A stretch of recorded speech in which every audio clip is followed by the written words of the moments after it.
Fala galera do canal do professor Thiago Lira. Hoje vamos dar início, provavelmente dito, início aos problemas filosóficos nessa playlist, levando em consideração o livro do filósofo argentino Adolfo Carpio, tá? Que se chama Princípios de Filosofia, uma introdução à sua problemática. É um livro maravilhoso de introdução à filosofia. Adolfo Carpio foi um professor, filósofo argentino da Universidade de Buenos Aires, a UBA, tá? E quando da ocasião do meu doutorado, eu conheci essa obra e para mim tem sido fantástico. O ideal dessa playlist é adentrar problemas filosóficos, tá? Principalmente da modernidade para cá, de forma bem tranquila, bem suave, tá bom? Que essa playlist possa realmente assim fazer com que você adentre questões tão importantes da metafísica, tanto clássica quanto moderna, tá? Questões sobre a razão, sobre a busca pelo conhecimento, como o conhecimento ele é adquirido, tá? Questões metafísicas também, relacionadas à transcendência, à imanência, a questão também ligada à pergunta pelo ser, o que é o ser, tá? Qual é a relação do ser no mundo, o ser e os entes, questões da ontologia. Isso é muito interessante, é uma das minhas paixões. E vamos lá, vamos começar, tá? E vou levar em consideração os tópicos do Adolfo Carpio. Galera, primeiro, situar vocês, né? Seria o capítulo 8, tá, da obra, começando ali com o título Racionalismo e Descartes. A gente está aqui, pessoal, ali na modernidade, olhando uma Idade Média que está ficando para trás. Idade Média essa, do ponto de vista filosófico, muito ligada à Igreja Católica. Grandes nomes como Santo Agostinho, Santo Tomás de Aquino, Guilherme de Roterdã, Abelardo, John Scott, tantos outros filósofos que estão ali preocupados com questões realmente ligadas à transcendência, ao divino, a questão de provar a existência de Deus, por exemplo, né? Questões também ligadas à querela dos universais, questões ligadas, por exemplo, à bondade de Deus, se Deus existe, por que o mal existe, ao livre-arbítrio, tá? E agora a gente está entrando numa modernidade, do ponto de vista histórico, você tem aqui o renascimento cultural, tá? Que é esse resgate aos clássicos gregos, um renascimento social, político, um renascimento que também tem uma revolução científica aí, tá? Se você pensar o século XIV, século XV, você tem as grandes navegações, você tem a questão da Reforma Protestante, que vai questionar alguns saberes estabelecidos pela Igreja Católica, tá? Então, você tem ali uma Europa em grande mutação do ponto de vista do saber, tá? No que tange a filosofia, a ideia é que a filosofia moderna ela precisa trazer respostas, né? Trazer respostas, e aqui, pessoal, ela está olhando essa ideia que vai ficar para trás com a Idade Média, né? Uma ideia teocêntrica na Idade Média. Você tem, por exemplo, as ideias de Copérnico, que eles chamam de Revolução Copernicana, né? Ao você colocar a Terra não no centro do universo, mas como sendo mais um girando em torno do Sol, você tem o que a gente chama de Revolução Copernicana, né? Trazendo a teoria heliocêntrica, tá? Repensando tudo que a gente, enquanto humanidade, tinha como saber estabelecido, né? Então o mundo está em constante transformação. Você tem também um embate com a filosofia escolástica, né? Então, como o saber escolástico ele foi se desenvolvendo, principalmente ali depois com Santo Tomás de Aquino, com a sua Suma Teológica, né? Com os silogismos. E a grande questão é a filosofia hoje, né? Idade moderna ali, século XIV, XV, né? A filosofia ela consegue trazer uma resposta, ela consegue trazer uma certeza, tá? Ou não, tá? Você tem ali Francis Bacon, por exemplo, também, tá? Então essa é a grande questão que está ali, tá? Começando a fervilhar numa idade moderna que começa a aparecer. Do ponto de vista filosófico, René Descartes vai ser o grande expoente, né? Você tem Francis Bacon também, de uma corrente filosófica chamada racionalismo. E eu queria deixar isso bem estampado para vocês, né? O racionalismo. Racionalismo é uma corrente filosófica que vai colocar a razão como aquela, muitas das vezes, única, tá? Única capaz de produzir conhecimento. A epistemologia, né, que tem a ver com o conhecimento, para os racionalistas, era somente pelo uso da razão. Tá? O Descartes vai pensar no seu método, se você pegar ali as contribuições de Descartes, né, com os seus escritos, né, o discurso do método, por exemplo, de Descartes, você vai ver uma filosofia chamada cartesiana, pensando ali numa análise. Análise, palavra que tem a ver com quebra de um problema. Se tem um problema, vamos quebrar o problema em problemas menores para tentar resolver e tentar chegar a uma resposta. Hoje o método científico, ele trabalha com esse método, claro que bem aprimorado, mas você tem uma hipótese e o que o método científico vai fazer? Lançar ferramentas, instrumento para validar essa hipótese ou refutá-la, né? A ciência ela vai trabalhando com questões transitórias, verdades muitas vezes provisórias, abertas à refutação para a comunidade científica. Aqui você tem o berço disso aí mais forte, com Descartes, né? O Descartes, a rigor, René Descartes, ele quer achar uma certeza palpável, né? O que a filosofia consegue trazer para a gente de certeza palpável? Se você pensar lá nos gregos, vamos a Platão, Aristóteles aí, antes de Cristo, né?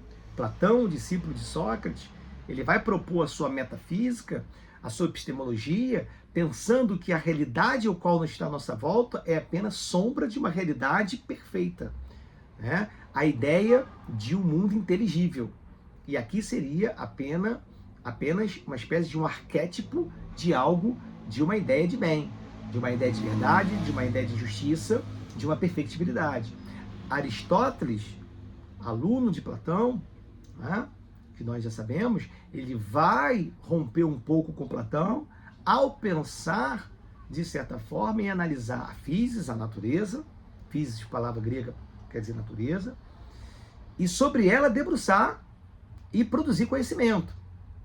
Vamos colocar assim, enquanto Platão está na transcendência, vamos colocar assim, né, pensando que nós somos almas encarnadas de uma verdade perfeita, e por meio da filosofia poderíamos acessá-la, pelo menos ter lampejos, tá? Basta ver o mito de Er, por exemplo, lá no final da República, né, o mito das cavernas, dentre outros, né, dentre outros diálogos platônicos, a própria ideia de amor no banquete.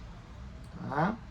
Já em Aristóteles, você tem um pensamento filosófico debruçado sobre a produção do conhecimento da physis.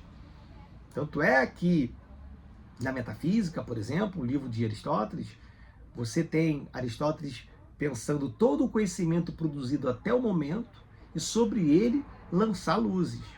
É o que hoje, teoricamente, o método científico vai trabalhar também. Não é? Se você tem um problema, seja do ramo da biologia, do ramo da química, do ramo da física, do ramo da medicina, propriamente dita, do ramo das humanas, do direito, da ciência política, você tem um problema, não é? Esse problema, eu vou empreender um método para tentar achar uma resposta, não é? Aristóteles vai fazer isso. Aristóteles estuda botânica, estuda os animais, vai fazer categorias dos saberes, não é? E Platão e Aristóteles está ali, século III, mais ou menos, antes de Cristo. Agora a gente está na modernidade, século XIV, século XV. O Descartes, ele é de 1500 e alguma coisa, 1596, e morre em 1650. Né? Olha quanto tempo, né? Ou seja, Descartes está aí em torno de 1800 anos, mais ou menos, depois do pensamento socrático, platônico, aristotélico. Né? Então, como é possível conhecer? Né? A ideia dos modernos, então, é criticar, de certa forma, tá, um discurso filosófico escolástico, que tinha, por exemplo, como certeza fundante o silogismo, né, que o próprio Aristóteles estuda na Grécia Antiga, lá, o silogismo como um método que parte de premissas para chegar a uma conclusão, né? É o que a gente percebe, por exemplo, com aquela máxima, né? Todo homem é mortal, que teoria dos conjuntos, todo homem é mortal, Sócrates é homem, logo Sócrates é mortal, que parte de premissas maiores para se chegar a uma conclusão, né? É algo trabalhado dentro da escolástica, na organização do pensamento. E aí você também tem dentro da filosofia da Idade Média, né? Aqui eu estou sendo talvez um pouco reducionista, quem sabe um dia eu possa trazer também aqui para o canal uma coisa mais aberta da filosofia medieval, tá bom? Lembrando que aqui no canal a gente tem uma playlist completa de história da filosofia para o Enem, claro que bem condensada. A ideia agora é trazer os problemas filosóficos. Ou seja, Descartes está na modernidade pensando a filosofia precisa trazer uma verdade do ponto de vista da concretude, um saber irrefutável, para que sobre esse saber irrefutável eu possa lançar bases para algo mais profundo. Se você tem uma modernidade, por exemplo, com navios atravessando oceanos, né? Você tem ali o avanço científico nos meios de locomoção, né? Você tem um questionamento do saber estabelecido no monopólio do saber escolástico, ou seja, o saber agora ele poderia ser questionado. A própria verdade da revelação de Cristo, do ponto de vista da reforma protestante, começa a ser mais difusa, com Lutero, Calvino, dentre outros, nascendo ali a ideia luterana, calvinista, depois o anglicanismo, não é? O monopólio sendo mais, né? Você saindo de uma sociedade feudal, né? E começar a pensar também na formação dos estados modernos. Olha quanta coisa está acontecendo. E no campo da filosofia, Descartes é esse grande nome, desse racionalismo, né? A gente vai ter depois também Spinoza, mas vamos focar aqui no Descartes. Tá? Então, se você pensar no método medieval, o verdadeiro e decisivo no método era o critério de autoridade. Que critério é esse? Por exemplo, a Bíblia. O outro critério, muitas das vezes, era as ideias de Aristóteles. Mas Aristóteles não é um filósofo? Alguns alunos não entendem. Sim, mas se você pensar, por exemplo, a física aristotélica, muitas das coisas da física de Aristóteles só vai ser refutada, por exemplo, depois com Newton, século, sei lá, 17. Não é verdade? Por exemplo, a lei da gravidade, né? A lei da gravidade. Por que um corpo tende a cair? Para Aristóteles, ele está atingindo a sua finalidade do ponto de vista das suas potências, a ideia de potenciato. Newton vai pensar a gravidade, a questão, né, dessa força, a segunda lei de Newton ali, força igual a massa vezes aceleração. Olha só quanta... Mas a verdade medieval era uma verdade aristotélica, muitas das vezes. Como São Tomás de Aquino vai trazer ideias de Aristóteles, por exemplo, para provar a existência de Deus. Tá? Com a sua ideia de primeiro motor, potência ao ato, Deus seria o ato puro, enfim, questões dos medievais. Né? O que eu quero trazer para você é esse rompimento aqui, principalmente com a ideia de Descartes. Tá? Que Descartes quer trazer uma verdade absoluta. Tá? Os modernos, aqui eu estou citando o Carpio, né? Não se esqueça que a playlist ela tem como base a obra do Carpio. Poderia ter outras obras, mas a título de escolha do Carpio, uma obra maravilhosa que eu trabalho com meus alunos. Uma questão dos medievais era ser muito verbal. Como assim ser verbal? Né? O método escolástico era apenas, muitas vezes, uma discussão de palavras, na visão dos modernos, tá bom, pessoal? Raramente que eu vou dar minha opinião, mas estou querendo apenas passar para vocês o que era essa visão moderna em relação a olhar para os medievais. Né? O Adolphe Carpo, muito interessante, ele cita aqui a peça de Molière. Molière foi um teatrólogo francês, né? Essa peça do século XVII, mais ou menos, se chama O Enfermo Imaginário. É uma comédia, Molière escreve comédia. Né? Tartufo também, se não me engano, é de Molière. Né? Você teria Racine, Molière e Corneille também. Né? Três grandes teatrólogos do período francês. Né? Ele cita uma cena lá no final, que é quando o genro do personagem principal, que era um cara muito hipocondríaco, ele queria casar a filha com o médico. Vou resumir aqui a peça. Né? Bom, e o genro, então, no final de muitas coisas acontece, tá? E esse genro vai passar por uma prova oral para medicina, vamos botar assim, né? E a pergunta que é feita é uma pergunta, como cena final, né? É se o ópio faria bem para dormir. O ópio poderia ser um remédio para dormir. E a resposta do personagem principal, sim, pois nele há virtude dormitiva, cuja natureza dele é adormecer os sentidos. Isso é uma resposta do ponto de vista verbal, né? O que seria uma virtude dormitiva, uma natureza dormitiva? Aqui é um exemplo que o Carpio traz da peça do teatro francês para falar dessa questão verbal, né? Uma briga, por exemplo, dos medievais era a questão dos universales, da querela dos universales. Ou seja, se um ente, né, o que é um ente? Um ente é tudo o que é. Tá? Mais para frente nós vamos chegar nisso lá, quando chegar em Kant, em Heidegger. O ente é tudo o que é. Então, por exemplo, esse caderno, ele é o ente, ele é. Eu sou um ente, eu sou alguma coisa. Uma poltrona, um livro e tal. A pergunta é se as coisas existem enquanto entes particulares ou haveria uma ideia universal daquele ente. Isso era uma briga medieval. Agora, para os modernos, isso não leva a nada. Isso não levaria a um conhecimento, né? A ideia, pessoal, dos modernos é o que a filosofia pode nos trazer de contribuição. Vou arriscar aqui uma palavra, que é muito pragmática, né? Do pragmatismo americano. Uma contribuição prática, tá? Diferente das ideias medievais, muitas das vezes ligada à transcendência, tá? Beleza? Vamos lá. Bom, terceiro tópico dessa parte, né? Então o primeiro seria o racionalismo de Descartes, o segundo, eu não falei para vocês, seria esse método, o problema do método medieval. O terceiro, já introduzindo a ideia de Descartes, seria a filosofia da desconfiança, que é o terceiro tópico aqui, que é adentrar em Descartes, propriamente dito. O que seria a filosofia da desconfiança? A filosofia cartesiana. O Descartes ele vai tentar se isolar, né, do discurso do método, do seu clássico livro. Ele vai escrever: me refugiei, estou aqui diante dessa lareira e comecei a desconfiar de tudo, chamado de dúvida hiperbólica. A gente vai falar sobre isso.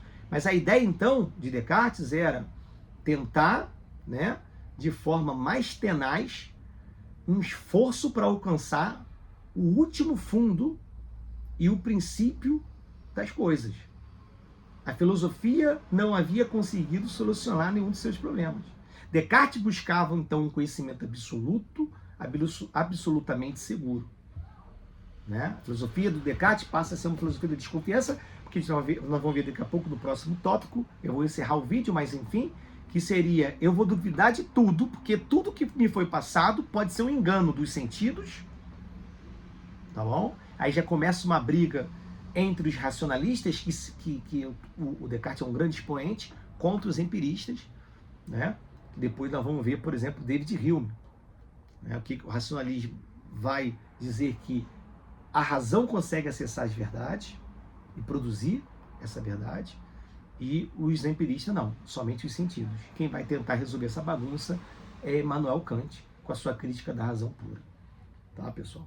Bom, então, pessoal, ficamos por aqui. 3 tópicos. O primeiro, introduzindo esse racionalismo, tendo como pano de fundo uma Idade Média.